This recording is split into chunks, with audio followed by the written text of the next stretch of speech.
in the 89 suit. You can see it's really rough in here. And like I said, the suit is bumpy. The suit is rough, but not like this. This is way too much. Way too much. So those are just my big nitpicks about this particular figure. And I know a lot of people are probably on the fence. A lot of people that have the DX9 are like, should I jump? I don't know if you should. I do like this figure. I really like the diorama. The diorama is awesome.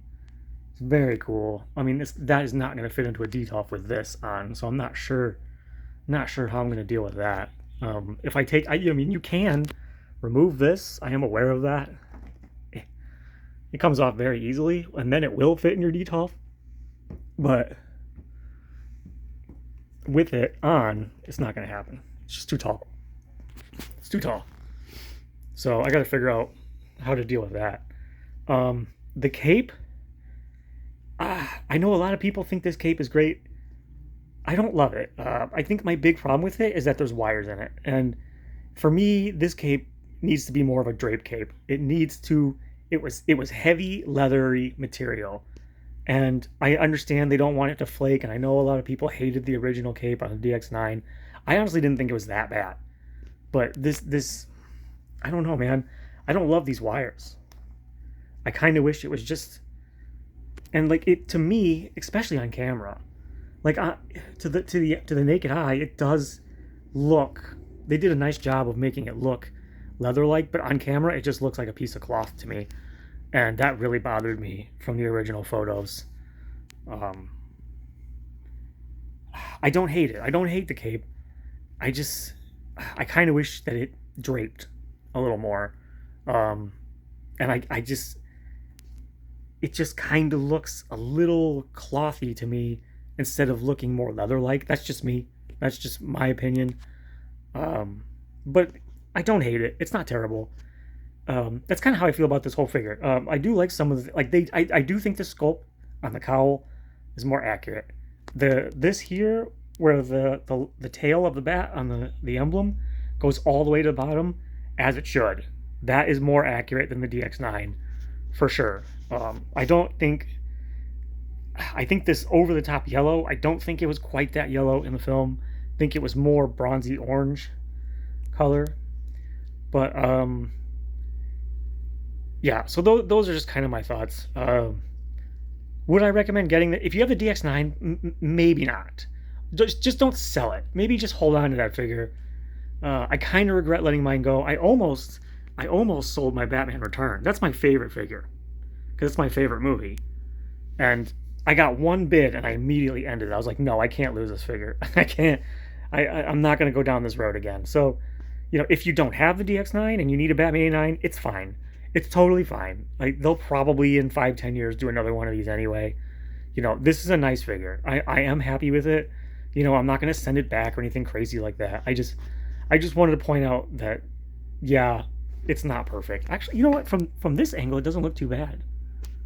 If you look at the sculpt or the faceplate, if I get this to focus. Come on.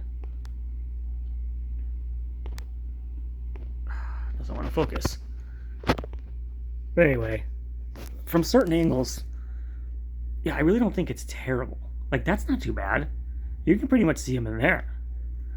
But when you look at it head on, it's like, who is that? It's just a little off. But I do like it. This is the Hot Toys Batmobile behind it. I know I said I wasn't going to get the Jazz Ink, but I did bite the bullet and get the Jazz Ink. So I am going to have that coming in soon. I never thought in a million years I would sell this car, but I may have to, because I just had to have the Jazz Ink. So that'll be a future video coming up. I'm not going to sell this figure. Even if they put out another Batman Returns, I'm keeping that figure. I love it too much. But yeah, if you want this figure, I would say go for it. Let me throw it in the detolf and see how it goes in there. Okay, so here he is in the detolf. Yeah, I'm happy. I'm just happy to have this figure. I've been missing this figure now for a few months, and it's been really bugging me. These being my favorite films of all time, not having a Batman 89 has been a huge problem for me. So I'm just relieved to have him back in there. You can see I had to take the gargoyle off the back, which is a bummer, but I love this diorama. It's super cool. I love that they put the stones in the back here, you know, where Joker is stomping on them at the end of the movie, trying to push Batman off the side of the building. Very cool. I hope they do more dioramas like this. The gargoyle, let me know what you think about this. I don't know how I feel. I just kind of threw him down here with Joker. You know, this is the gargoyle that ends up killing him, I'm pretty sure, at the end of the movie. So I just threw it down there for now. Don't know what else to do. You know, I don't know. Let me know what you think of it. But anyway, guys, those are just my quick thoughts of this figure. Yeah, I'm just so happy to have something back in there again. Hopefully I'll have that Jazz Inc. vehicle. I'll probably have it in the next few months. I got like what, 4 or 5 more payments to go. I'll probably pay it off early though. I'll probably have the Prime 1 Alfred coming in maybe September, October, somewhere in there. So I've got that coming. This Batman 89 from Blitzway, that thing could pop up at any time. I'm not sure why it's taking so long to get that. It's going to cost me a fortune to get it home, so I'm not in any hurry. But I have the deluxe of that coming soon. So hopefully in the next few months I'll have a lot of stuff coming. Let me know what you think of these like quick reviews. I know it's not a full unboxing. I didn't go through all the accessories just because it's already been done. I just wanted to give my thoughts on how I feel about this figure, being as big of a fan of these films as I am. I pretty much agree with the general consensus, which is that, yeah, there's a couple weird decisions they made here, but I still love the figure, and I'm happy to have it in here. So anyway, guys, till I get something else in, I appreciate everybody watching, and I'll see you in the next one.